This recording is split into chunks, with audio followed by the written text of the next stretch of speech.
Hello! Welcome to Starlight Talks. I'm here this week with Melanie, and we're going to talk about wellness and meditation and all that fun stuff. As usual, I do these talks every Wednesday at 7 Pacific Standard Time. And next week I'll have a different guest I'm interviewing. Yeah, so come back next week and join me then. This week is Melanie. We're going to talk about wellness.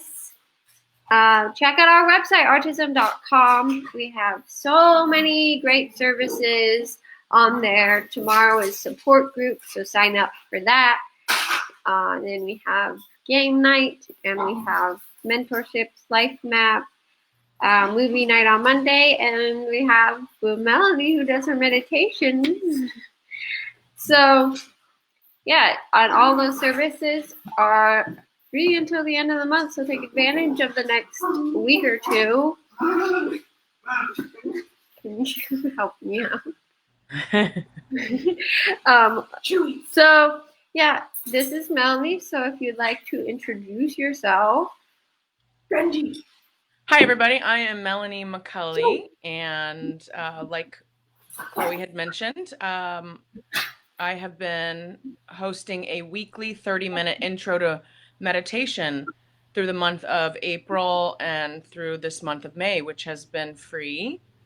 And it's been going really well. And we've definitely had a lot of repeat people coming back each week. And it's been an absolute joy and honor to lead that. It's on Wednesdays from 1:30 to 2 p.m. Pacific time. And it is free, like she had said, through the rest of this month. Moving into June, it'll be $10 a week. And then there's some more details I can give on that later. But a little bit about me. I teach meditation, and I'm a spiritual counselor. And how we got hooked up, or I got hooked up with autism, is I have been a manicurist for a little over 22 years. Wow, that long now. And Chloe's mom, Gail, is one of my clients. And so she has really been through the journey with me of going through school, but when I graduated to be a counselor, and has really witnessed me going through the process of starting to work with more people and really step into this work more so. And also at that same time, I was talking with her about autism being created. And so that's kind of like been birthed as this new organization for this community over the last couple of years now, right? Yeah. So that's how I got hooked up with autism, and I love it. And it's been super fun. And we have some new things coming up in June as far as a program coming out. And yeah. What else? Yeah. And so I did a session with you, and like I love meditation. When we were in school, I remember we had the option of during PE once or twice a week to do yoga, and I loved that option so much more. And we did meditation in that class, and I've always really done meditation even before I knew what it was, where I would lay on the floor in my old bedroom, and I had this chandelier with all these things hanging off of it that I put up there, and I would just like stare at that. I loved like sitting in the car and like staring out the window while I listened to music, and like really letting my mind just like calm and either wander wherever it wanted to go, or try to make it go completely blank. And like I always felt refreshed after that, and felt so much better and had more energy. And so then when I like found out it was an actual thing, and like there's practices to it, I definitely took advantage of the doing that. And it's been helpful, and I think it's one of the reasons that I wasn't so stressed out when all my peers were all the time, especially as a teenager. Oh my God, everyone was always stressed out about their future and about all these things, and I like to be mindful and in the moment and not think about the past too much or the future too much and really be living in the moment. And meditation really helps you do that and be aware of your body. And I was always like very aware of myself. Um, so I think it's important for anyone to do. And with autism, the way we experience things can be very different. And so we talked a lot about how to do a session specifically for someone with autism. And like it just like as we were going over it, it was like, wow, I remember being stressed out by some yoga instructors or meditation instructors because they wanted you to do it a very certain way. Like nothing in life has to be, one way. And especially coming from a neurodivergent background, it's not possible for me to do it the mainstream way that most people do it. And it doesn't mean I'm doing it wrong. Right. So um, Yeah. I think, yeah. And I love that you brought that up because that was something that we talked about when we first did that session together. And it's something that reminded me of the truth about all of us, just as human beings, right? Regardless if it's autism or anything. Like for me, I had really severe ADHD as a child, and it was very difficult for me to focus, sit still. This was before they had attention, hyperactivity, attention deficit. Because I'm almost 43. So when I was little, they just didn't know what was wrong with me. I was like a bad kid. I couldn't sit still. I couldn't do this. Da, da, da, da, and I was just like, I had such a hard time. And so my mom started taking me to a behavioral specialist that had me have quiet time every night, which is essentially like what you said. It was essentially almost like a meditative process when I was a little kid because I had to find, my mom and dad had to find a way to get my nervous system to slow down because I was always firing at a very high pace. And I'm kind of wired that way still, which is why meditation for me is a big deal for me, man. It's huge. I would have to say that it's been the most influential thing that has changed my entire life, which is why I wanted to go into teaching it and supporting people in this way, because I feel like it regrooved my brain, like it rewired parts of me that didn't know how to deal with life before. Like you were saying before, like going to school and everybody was like really stressed or like, on edge and basically what stress and worry is worrying about something that hasn't happened yet. And Yeah. most of the time it doesn't end up happening. And so we live in a place of, being depressed about something that happened in the past that we don't have control over anymore, or we worry about something in the future that most of the time doesn't end up happening. And so, like you said, like mindfulness or meditation or awareness, whatever you choose to call it or you feel comfortable with, is about learning how to be in the moment. And there's all these really cool little techniques that you can learn how to try to see what works for you. And what works for one person, like for you, may not work for me, but that's okay because we're all different. We're all made differently. We all have different backgrounds. We have different stuff that we work through and work with. So maybe someone who likes to lay down and meditate, that works for you. For someone else might like to sit up, or there you also don't have to have your eyes closed. There's no real wrong or right way to do it. It's your own practice, and that's why they call it a practice, is because you continue to try new things until you find ways that nourish you and work for you. And guess what, you get to continue to change it and get to continue to explore. Like we had our 30-minute session together with the guests that came online today, and that's what I talked about with the guests that were on there, is when you're in meditation you don't have to worry about trying to get anything or try to do anything right. Or there's no right and wrong. We don't label anything ever right or wrong, good or bad. Just to see it as an opportunity to have a little adventure with yourself, like an experiment. Try to go, allow yourself to just be open enough to go to a place where you get to experience something new for a little while and see how that feels.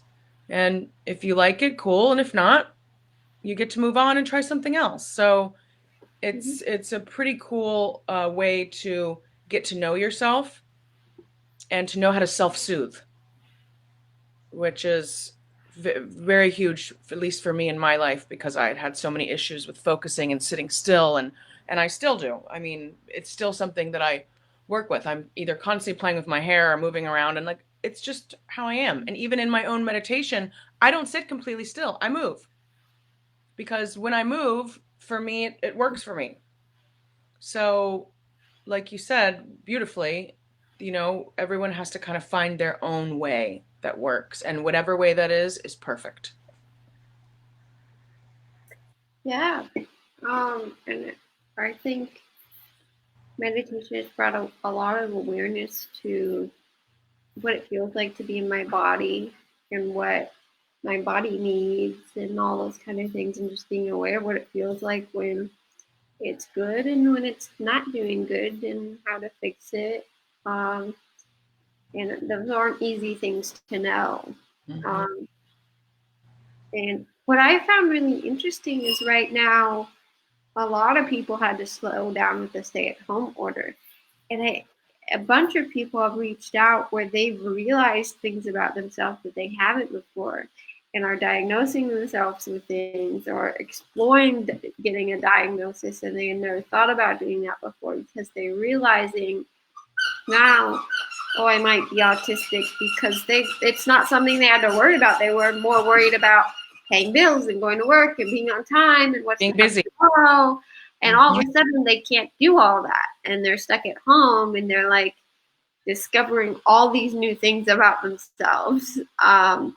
Yeah. And it's been really interesting that there's people like that out there that are, like, it's forced them to really think about things that they haven't thought about and be present in themselves for the first time. Sure. I mean, what's another thing that we discussed a little bit today in our session today was that for most of us, not everyone, but for most people, we're not raised with meditation. We're not raised with learning how to be present. Yeah. Typically our day-to-day life is very distracted, right? With Yeah. social media and with TV and video games and just being busy and trying to keep up with like a schedule, or trying to keep up with pleasing people in our lives, or just basically just a lot of distraction.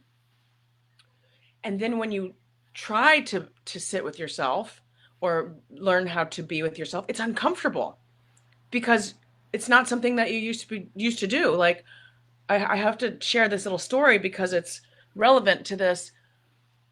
The first time I ever tried to meditate, I was 30, I think I was 31, when I really was like, okay, I'm going to do the whole thing. I'm going to sit down. I had like candles and sage and I had music going, and I was like, I'd made the whole the look, right? Like it looks good. I'm going to do this, and I had a timer, and I sat down and I set it for 5 minutes. I was like, I can do this. I can do 5 minutes. And I sat down and I closed my eyes, and literally it felt like I had been sitting there forever, and I was like itching and I was like squirming, and I would just heard a dog barking, and then it was like all of this stuff, like I was coming out of my skin because I didn't know how to just be with myself. Like I was so uncomfortable. And then I opened my eyes to look at the timer, and it had been like 30 seconds. It wasn't even a minute. And so, but it felt like so long. And so now with my practice, my own practice in the morning, I do sit quietly and still for the most part for about 20 minutes. But that's taken me a long time to get to that point. But there's also all kinds of different types of meditation too. There's walking meditation and contemplative meditation, and there's meditation you could do where you listen to music or listen to someone that guides you, which is what I do each week. It's easier when you're more of a beginner to listen to someone's voice. So there's so many different ways. There's open-eyed meditation. There's visioning meditation where you're actually visioning for something, which is really beautiful. And so there's all different ways to try it. And I try to each week when we have our 30-minute meditation group on Wednesdays, I try to do a different process every week. So you can kind of like experiment and see how you like things. So yeah, it's definitely something that's interesting to learn how to do, which is be in your body and be with yourself and be aware of, like, tune in and check in on how you're feeling. And it's actually a beautiful thing that we should all learn how to do with ourselves, and again, like, view it as an adventure with yourself, as something like you're like almost as if like you're going to discover a gift, discover something new about yourself each time. Yeah, and like definitely it's very scary at first, Mm-hmm. and It for so is. many different reasons. Um, if you're neurodiverse, you're most likely coming from a place of defense mode, trauma, PTSD, just Mm-hmm. all you're bringing a lot. Uh, And when you start pulling yourself out of a mentally unhealthy place to a mentally healthy place, you just start feeling things you haven't felt, mm-hmm. that you've been resisting, that you've been putting off, that you start remembering things, that you don't want to remember. And it's like, it's a lot. Absolutely. And It can be so, scary. yeah, it's really, really scary. And so there's a reason why um, people slip back into unhealthy states, because that normalcy is comfortable. And, Comfortable chaos, I call it. yeah, and Mm-hmm. it's what you're more used to. Like there's people who have been, you know, had a pain in their shoulder or in their knee or something for most of their life, and then all of a sudden it's gone, and it's uncomfortable because they're so used to it. And it's the similar thing with like your emotions and what you're feeling in your body, and being present in your body is uncomfortable at first because you're not used to it, and it's new, and new feelings are just scary and uncomfortable. But the more you do it, the more comfortable it gets. And That's then you start going, you know what, that old feeling is not as good as this feeling, mm-hmm. and like start recognizing that. But like going from, especially a numbness or a state of like not remembering things, to all of a sudden I'm experiencing so much, is very overwhelming. And that can definitely happen if you have never done meditation before and you're jumping into it. So I definitely say like doing it in a safe environment with someone who is there to help you. Mm-hmm. Especially if you have something like PTSD or trauma in your background, that doing it in these type of guided meditations or with someone you trust present, is very important.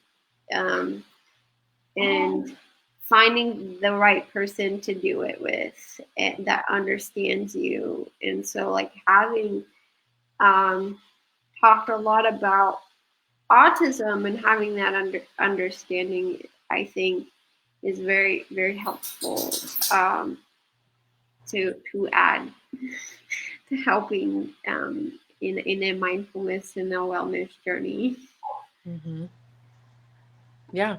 And I just want to explain a little bit about what mindfulness means, Yeah. because it's a word that I feel like over the last like 5 years or so has become a very popular word. It kind of like came out of nowhere, even though it's always been a word, right?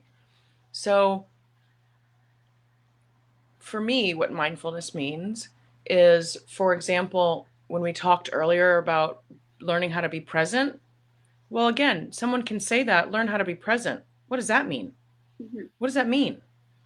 Like when you have all these distractions and your thoughts are so jumbled and you're worried and you're stressed, and and maybe you're wired that way anyways, and you have to kind of like try to organize yourself with I call it monkey brain. Like you got all these little monkeys running around in your brain.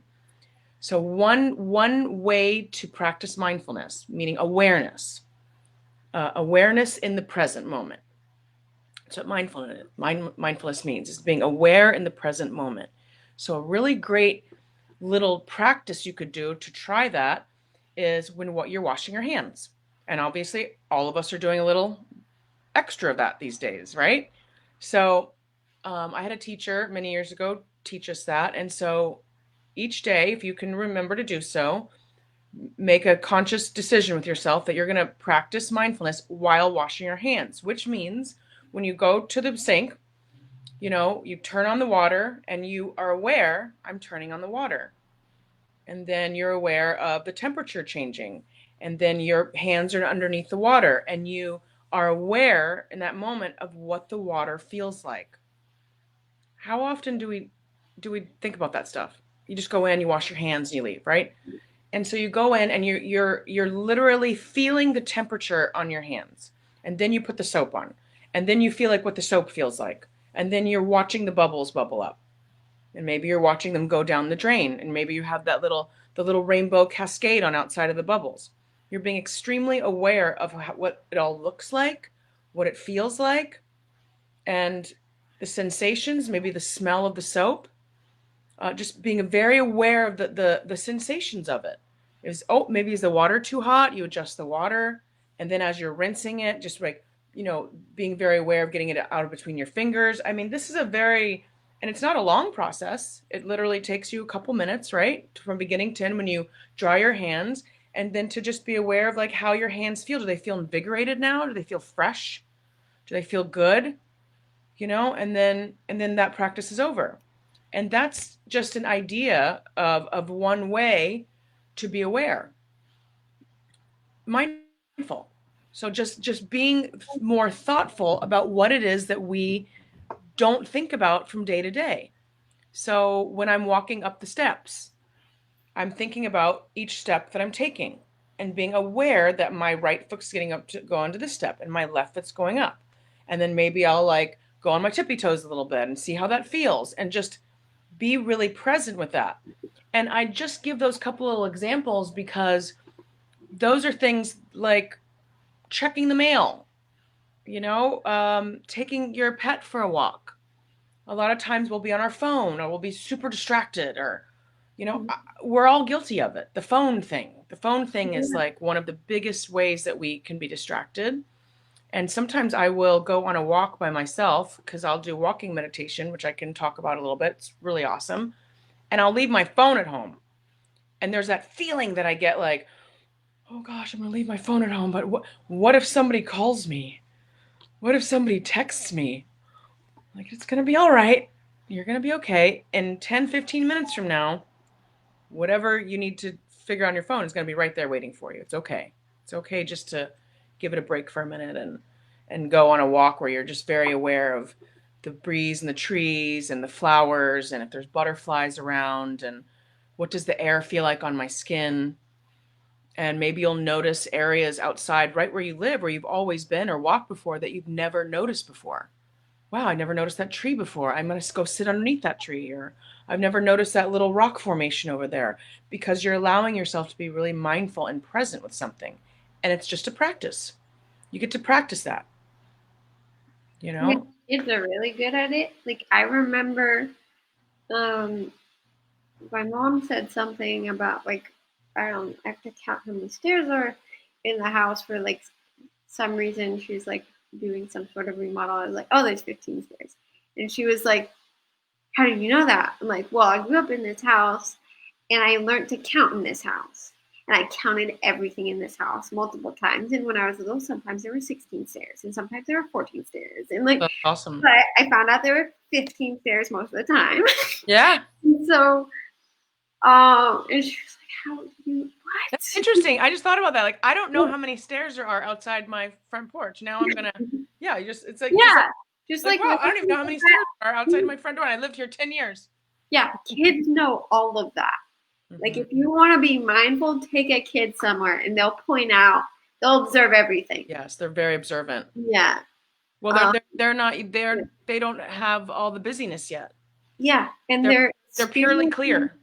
Things for the first time, and it's super exciting when they see a puddle. They want to jump into it and feel what that's like on their feet, to have the water splash on them, and it's like, oh, that might be an uncomfortable later, but right now it's fun, like totally. They're thinking about right now. They're not thinking about later when their socks are wet. They're thinking about jumping in a puddle is fun, and like that kind of stuff, and like So being with like a kid or someone that thinks like a kid, like everyone knows an adult who's like a kid, like that Well, I never. think all of us still have that inside of us. Yeah. That sense of adventure, that sense Mhm. of excitement and wonder, curiosity. And when we try something new that makes us feel good, in whatever way that is, that just kind of, I always say, releases tonic chemicals into your body. Like remember we talked about before when I did a session with you guys about smiling. And so perhaps maybe if you're not doing a physical smile on your face, but we can all sense what it feels like if you close your eyes inside, how that feels when you have a smile, when you feel joy, right? So I often invite people in our meditation practice, because our eyes are closed typically, to bring either a smile to your face or to feel what it feels like inside when you have a smile. Because what happens is a feeling of happiness or joy sends um, signals to our brain. Whether we're really happy or not in that moment, we can trick our brain and send tonic chemicals that nourishes our nervous system, that literally will send like this rush of endorphins throughout our body. So we get to almost like be in dominion. I love that word, dominion. So meaning having like graceful control over our minds, because typically for most of the part of like what our thoughts are and what our minds are thinking isn't always accurate, because it's always racing, right? And so it can tell us stories about things that can get us into fear or doubt or worry or anxiety, and begin to build around a story that maybe happened to us or to someone we love. And that story can get a little bigger and overwhelming, right? So having like a mindfulness practice or meditation practice where we tune in with our breath and be able to get out of the mind for a moment and bring something, someone, an animal, whatever it is, to you, to your heart, to your mind, that will bring you that little jolt of joy, of love, of a smile, whatever that looks like for you. You can literally shift yourself out of a state of being by just learning how to practice through meditation and mindfulness. And they call it a practice, remember, because it's like, remember the first time you tried to ride a bike. Did you do it great? Was it fun? You probably fell off. You might have skinned your knees. You've been like, I'm this again. I remember the first time I did hot yoga, I was like, I am never doing this again. This is horrible. And then I couldn't stop going back because I loved it so much. But I had to keep practicing at it. Quiet. So it's the same thing with meditation and mindfulness, is that we always have the opportunity to begin again, try again, start over, and there's no right or wrong way to do it. You just begin to kind of like pick up the little breadcrumbs to see what that leads you to, and see how that works for you. We're getting some questions, so I'll pull up. Let's do it. From Thomas, he said, I just started practicing Tonglen. I think that's what it's called. I'm finding it helps. Do you have any other ways to reduce stress? I'm not familiar with what Tonglen is. I'm going to look it up real quick while I'm talking to you, though, because maybe I do know what it is. But for me, reducing stress is it started when I was a kid, when my parents had me doing quiet time. And I find that for myself at night, because the day has now been long, right? I make sure that I give myself time every single night with no signal around me, meaning no phone, no computer. And it took me a long time to detach from this, or to detach from my laptop, or having my iPad in bed with me, or even having a TV in my room. I don't have a TV in my bedroom anymore. I read, I journal, I do adult coloring. Have you seen those coloring books or the coloring apps for like coloring? I do a lot of coloring, journaling. Um, I will listen to downloaded podcasts by a woman that I love so much. I highly recommend this woman. Her name is Sarah Blondin, and she has a podcast called Live Awake. And they're short. They're not even a podcast. They're like little guided meditations. and they're so beautiful, and that's a beautiful way to reduce stress. You can download it on your phone, and so when I'm in bed, my phone's on airplane mode, and I can just listen to a couple of those before I go to bed. For me, it's about winding down without having signals around me, for me, because I have a phone around my head, or I'm on a computer or Zoom calls or whatever it is all day long, and then I'll watch TV. So it's like I constantly have a screen around me with a signal. So for me, that's a big thing for me.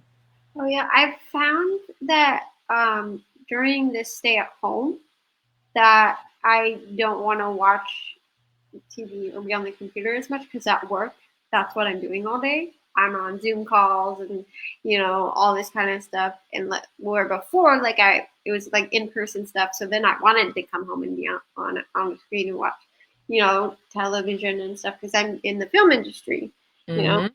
and like a lot of doing film is not actually watching a screen when you're creating a movie. So it's like really fun to watch it at the end. Unless you're an editor, then you're always watching it. Yeah. But like with my film, like there's the writing process, and then there's the casting, and then there's the directing the actors, and then there's like art directing and like setting up all the costumes and all that kind of stuff. And before you even get to like look at a screen, Hmm. right now I'm talking on Zoom every day, and when I get off work, I'm like I don't want to look at more screens. Sure. And so I've had to find other ways to pass the time, and playing with my animals, and doing all these other things, um, finding ways to fill that time that isn't screen time has been like really nice for me right now. So just knowing like what your limits are, and that that there is like vision problems happening, and a lot of other like things. You know, headaches can be caused because you're looking at too much light. So just Hmm. knowing you can turn down those light filters. I turned down I also turned down the screen light, right? Yeah. And then I got blue light glasses too, because I've been on the screen so much, for my Yeah. counseling clients and for meditation stuff and for things like this, that I find my eye sockets get tired. Yeah. So I went on Amazon, and they're like $10, and they're kind of cute, and they're for blue light. So it just helps the eyes not strain as much. Mhm. But Thomas, who was just there, asked a question earlier too about, just to piggyback on what he just said. By the way, that type of meditation is a Tibetan Buddhism type of meditation. I have not practiced it, but anything Pima does is amazing. And so again, I don't think that there's any form of meditation that I would ever say that that's good, bad, or whatever. Again, it's kind of like the all you can eat buffet. Mhm. Okay? Like meditation is like you get to try every way that you want. And I've tried a few that I don't vibe with. And that's cool. I just move on to the next thing. But someone else might dig it. So you just get to try whatever you want. And you were saying that you practice different types of meditation, but you have a difficult time making it regular. So for me, I for sure sit in the morning, and I have a little tray. Like I'll show you. This is my tray that sits next to me every morning. I have this little tray, and it has my books and my journal and my sage on it and my little pencils. And I that sits next to me on my couch in the morning. And so I have my specific spot that I sit in the morning, and I put my meditation music on. I enjoy meditation music. So there's a really beautiful artist card called Deuter, Deuter, and I just made a station on Pandora, and I put that on in the morning, and I allow myself before I start going through my phone. That's really important because then my brain is instantly distracted because I'm sucked into my phone, right? So I just give myself a little bit of grace in the morning to nourish my nervous system a little bit and to wake up, and I'll read something inspirational or beautiful, just maybe a little something. And then I still to this day set a timer on my phone.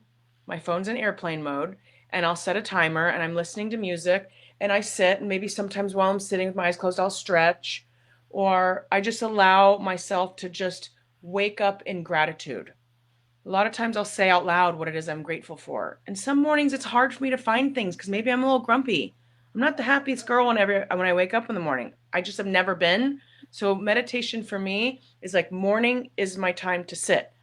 And if I don't have a lot of time, 2 minutes of just sitting still is still can change the trajectory of your whole day, because again it releases all these tonic chemicals into your brain, allows your heart to feel open and grateful, and it gives you like a happy boost. I found that when I was doing the yoga for PE, it was at the end of the day. It was our last class. Yep. And when I did PE, I was like exhausted and like I don't want to do homework after that. We would go to our after school program where we would meet with our teachers to do homework, and I'd be like, we just ran around for an hour and a half. Yeah. I want to go to bed. Mm-hmm. When I did the yoga, it's like I have energy and I'm refreshed, and like the meditation like cleared my mind and like, okay, now I'm ready to work again. Yeah. And so that like was such a difference. And I was like, I like this feeling. I don't like that other feeling. Like a little recharge, right? Exercise, and I still got all the things I'm supposed to get out of it. Like, why am I doing it the other way? Yeah. So it's like it's interesting that like that kind of exercise you feel like you have more energy sometimes. Mm-hmm. There's a lot of offices now. Like I know at the Oprah offices, the out here, a friend of mine's husband works there, and she has meditation rooms, and a lot of offices now provide that. So they have napping rooms and they have meditation rooms, so that different times throughout the day, if the employee is feeling low energy, like they need to just have a little breather, like maybe they just finished their lunch and they just need to chill for a minute, whatever it is, they would rather have their employees go in and take a 15-20 minute power nap, or to go into the meditation room and give themselves 15-20 minutes of sitting still, because then they're going to go back to their job and be more productive. They're not going to be exhausted and drinking coffee all day long and trying to just make themselves, do a job that maybe they were only going to give themselves 20%, but when you're able to recharge by resting for a little bit, even sometimes just laying down and closing your eyes and just taking some deep breaths without actually sleeping, just recalibrates your body a little bit, because we don't slow down. We're not trained to slow down and take care of ourselves. So it's up to us to learn how to do that for ourselves in the ways that works. I wish I would have worked somewhere with a meditation room. That would be great. Yeah. We definitely have in the autism world like a sensory free zone or that kind of thing, which can be used as a meditation room. I definitely think more places need that, just like a quiet space of some kind. Well, not everyone does well with crowds and people and overstimulation. I know I don't. I recharge by being alone. Mm-hmm. I get very overstimulated with large groups of people. I'm really good one-on-one, and I like leading groups. As like seeing Lily as an actress, they have trailers and dressing rooms and green rooms. Like it's set up pretty well, like for people to recharge when they need to and that kind of stuff. So it's interesting that those with autism are drawn to the arts, and a lot of them like to act, and it's set up for someone with autism a lot of times to do these kind of jobs, because you go and you get like these kind of spaces. Well, then that way you're able to kind of go within and be creative, and that's where you find your creative flow, is being able to go within and be with yourself. And yeah, I get it. I'm the same way. So Molly asks, I do a thing called tapping. Would you say this type of meditation? I definitely think tapping can be a kind of stimming that brings you aware of your body, or helps with pain, helps with overstimulation, or helps to stimulate different parts of the body. And so I think, yeah, definitely tapping, or these kind of motions just helps you be aware of your body and be present, and can definitely help to meditate and have something to focus on that isn't your thoughts. You just going crazy. And that was something that you and your sister really explained to me. And I have to say that I really appreciate that, because whether it's tapping or whether it's rocking or moving in any way that soothes you, it actually redefined that for me, because I have never sat still in meditation. I move because it soothes me to be able to move. And so whether that's self-stimming or whether that's tapping or whatever that is, it really brought me a lot of awareness about my own unique way that works for me, because we're all unique and everything works differently for everybody else. And you just have to be in the flow with that and be cool with it. So tapping for some people is not a form of meditation. It's a form of energy movement. It's a way to move energy from one area of your body to stimulate something in your body for stagnant energy. But for someone else, that might be something very relaxing. There's different points where you tap, and then that you get a different result because you're moving the chi or the energy in your body. And so again, if that feels like a form of meditation or calmness for you, then that's what it is. Like it's whatever it is that you experience and whatever it does for you. That would be my answer on that one. And she's another question. She started acupuncture in phototherapy, and she was given breathing techniques to use and different oils to use that help and are calming. Would you say this is similar to wellness meditation? I think it can be. I think sensory stuff can help with that. I think smell or feelings, like anything that helps you get into a state of mind where you are meditating and are calm and in your body and that kind of thing. And that's meditation. And so those kind of things can definitely help you if you need that. Especially at first, there's a lot of tools to use, which maybe over time you won't need to use and can start going there yourself. Because I definitely use, more visual stuff to stare at, more of hypnosis. That's what I was probably doing with my chandelier. Absolutely. Because I'm definitely a more visual person. I use a lot of color therapy in my life and those kind of things. And I use We all know what color your favorite one is. Yeah. I use light a lot. I love my fairy lights. Sometimes I needed it dark. Sometimes I needed a lot of light. And so I used a lot of visual cues to help me. And then over time, I didn't need them. And now I can pretty much go into a meditative state anywhere I am. But definitely at the beginning, I used way more tools to get me into that place. And so if you have more touch sense to the world, or a smell sense, or those kind of things, use it. Yeah, Sometimes if you need to listen to music that's calming to get you into a calm mood, then listen to music. And your calming music, maybe rock and roll. It doesn't have to be, classical music. That could be stressful for you. Sure. So use whatever, works for you, not necessarily the person next to you.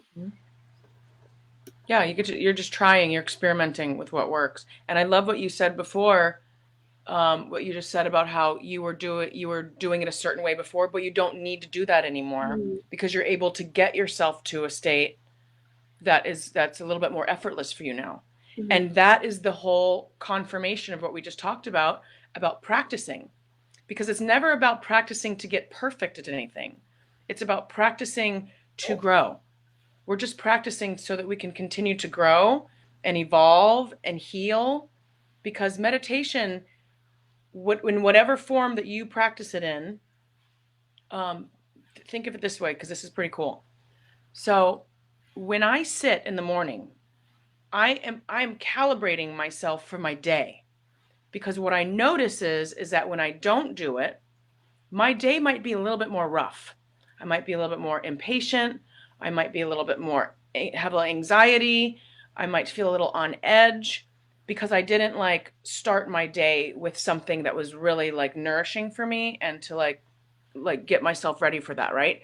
So meditation isn't just about in the moment, even though it is, right? We're taking care of ourselves in the moment, but it has like the ripple effect on us throughout the day. Mm-hmm.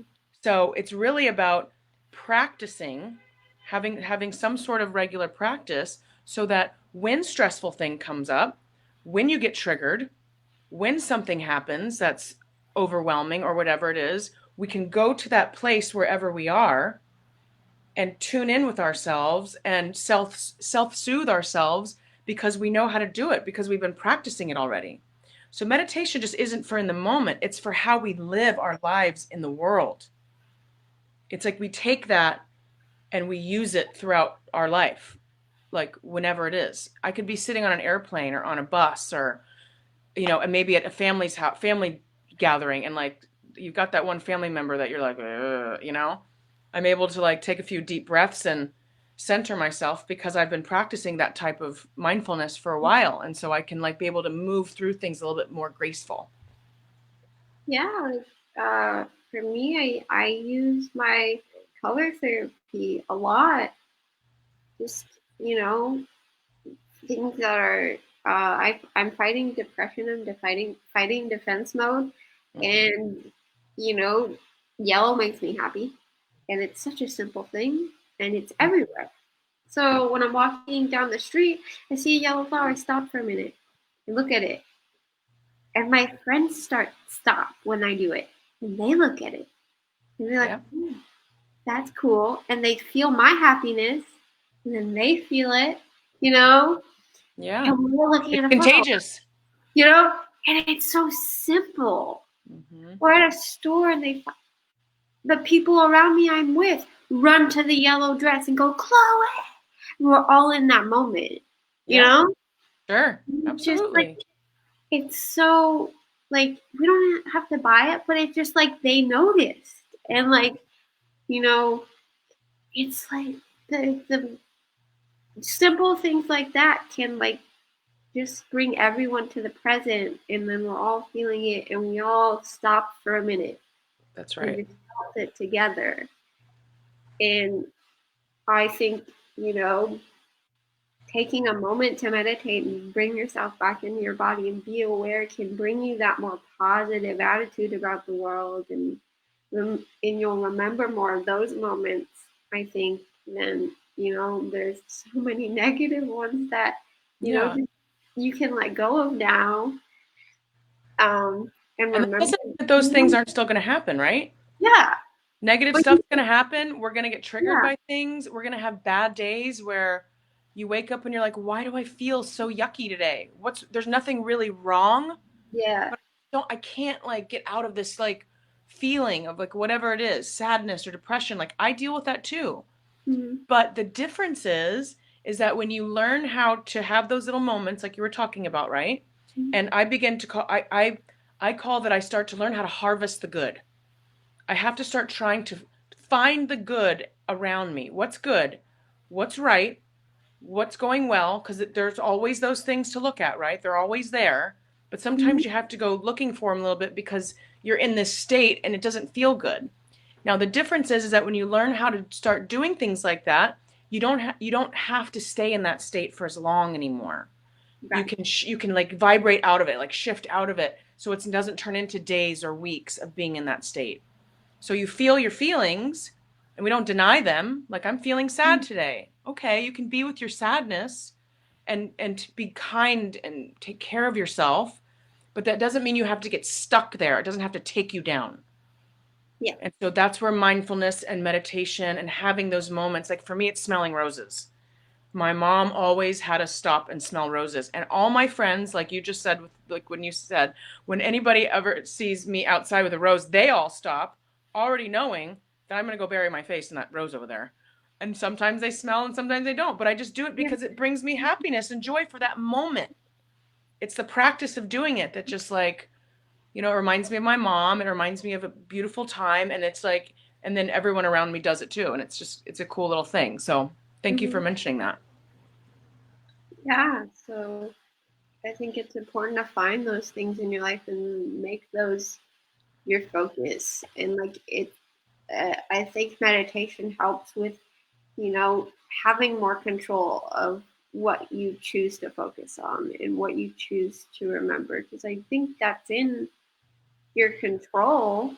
And when you actually think, I want to remember this moment, you're more likely to remember that moment versus, the sucky thing that happened that day, which, caused a lot of huge feelings, which you can easily be focused on because it caused so much to happen. Where Mm-hmm. like those small little moments didn't Yep. cause so much, and you quickly forgot about it, and then it's like, oh, I had a sucky day. But maybe you didn't. Maybe you just like let those moments pass by. Yep. So when you're That's more so present, true.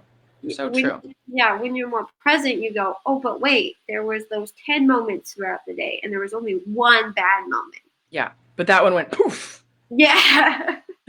So Yeah. like, The other thing, I have this little sticker. I have like I love affirmations. And so I have cards and stuff. And depending on what's going on in my life, I have them, I have them posted everywhere. Like, for example, there's one on the back of my laptop. Like, I'll give you an example. Like, I have them all over my house. I have them in my bathroom. I have them in my car, and they change depending on like where I'm at in my life, right? Like what I'm working on, or like something really loving that I want to remind myself of, like positive self-talk. So like right now, I'm learning how to speak up more with what I'm doing over this last year of doing like what we're doing right now. So I have this one that's on my computer that says, "Say what your soul needs to say." And then I have one in my kitchen that says, remember that all the small incremental steps lead up to the big changes. So it's like those little teeny thoughts, those little teeny shifts, the little taking 30 seconds to be aware when you wash your hands, to count the steps when you're walking up. Those little teeny shifts, those little things add up to you realizing, oh, wow, I actually felt good most of the day today. And that thing happened where that guy, ran the red light in front of me and I was okay. I didn't get upset or whatever it was. Like you begin to notice that you're changing. And it's like and it's an easiness because you're injecting little teeny shifts into your life. And they don't have to be these big humongous changes. They're just little incremental shifts that you get to just add in and see what happens. Experiment with it. mhm. Yeah, because Mother's Day just passed, I always get a lot of stuff from parents about, oh my God, we had such an amazing day, and then right at the end, my kid had to do something to ruin it, and then the whole day was ruined. And I was like, hold on a minute. So you're saying 90% of the day was perfect, and they were thinking of you and did things for you, and then right at the Mm-hmm. end, they couldn't handle something? Mm-hmm. What have all your other days been Yeah. like? Oh, it's just like disaster after disaster after disaster. I'm like, and today they did amazing. And Yeah. they did it for you. Everyone did it for you. And they just couldn't anymore. You Yes. know? Yeah. That's awesome. That was a really good day. Like just shifting that all of a sudden it's like, Yeah. what was a good day? You Yeah. know? Yeah. Where's your intention? Where's your focus? Yeah. So am I going to take, so, there's the whole pie. Let's say, for example, of what you were talking about of the day. Like we had an 80% killer day. Joy, happiness, everybody got along, we had great food, da da da. And then there was that one thing that happened that was maybe uncomfortable. And yeah, it sucked a little bit. But is my focus going to go only hone in on that and and and not value all of the other good that happened? Like where's my attention there, and what am I going to choose to harvest the good and leave the rest? Because sometimes I'll speak for myself, like sometimes that's what I need from someone. I need someone to notice the good and recognize the good maybe that's happening from, maybe I'm having a hard time, or maybe I was a little mouthy to my boyfriend, you know. But usually if that happens, always when that happens, there's something below that. Maybe I'm frustrated, I'm stressed, I'm tired, I don't feel well, I haven't really talked about, maybe my joints are really aching, whatever it is. And like, so don't punish me for that, but to be gentle and kind with me through it, because there's usually something else going on there, right? Mhm. Yeah, so we're getting down to the end of the hour. So thank you everyone for joining, and please go check out Melanie and all the great things she has. She's on social media. Go to Artism and sign up for her, all of her classes, and she has Yeah, new so, stuff. so weekly, yeah, the weekly thing is going to be free for the end of May on Wednesdays from 1:30 to 2 o'clock Pacific time, and you can there's a link that Gail just put up right there in the chat, and that's free through the month of May. And then in June, we're launching a 4-week course called Coming Home to Yourself. And you could be at any level of meditation, total beginner, or someone who's dabbled in it, or somebody who's super seasoned. It doesn't matter. Like, it's open to everyone. It'll be 4 weeks, and the price for the 4 weeks is $100. If you join the membership, because Autism is starting a new membership program, then I believe there's a pretty good savings on that. I believe it's 30%, but you can go online on their website and there'll be more information about that. But I'm really excited to launch that program. I welcome you. And if you're a little bit more curious about what I do or how I work, please join me next Wednesday and the Wednesday after that. Starting in June, there will be a cost for that. I think it's going to be $10. But again, if you're a member through all of their programs and courses and everything else that they offer, it really, the membership discount helps a lot. So there's more to come, and I'm so grateful and happy to be part of this community with you, Chloe, and with your mom. I just love it so much. So thank you for having me so much. You are welcome. Yeah, so this was Melanie, and then so come back next week to Starlight Talks. I do these talks every Wednesday at 7, and with something related to autism. This week was wellness with Melanie, and I'll have some really great talk next week. So same time next week, come back here, check out autism.com and all of the wonderful things we have to offer there. Yeah, it's really exciting, all the things coming in the future. We have so many great things out there. And remember to check out Unity, our new video series as well. That's on activism.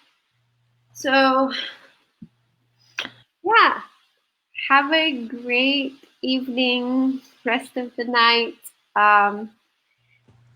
Stay colorful. Goodbye. Bye.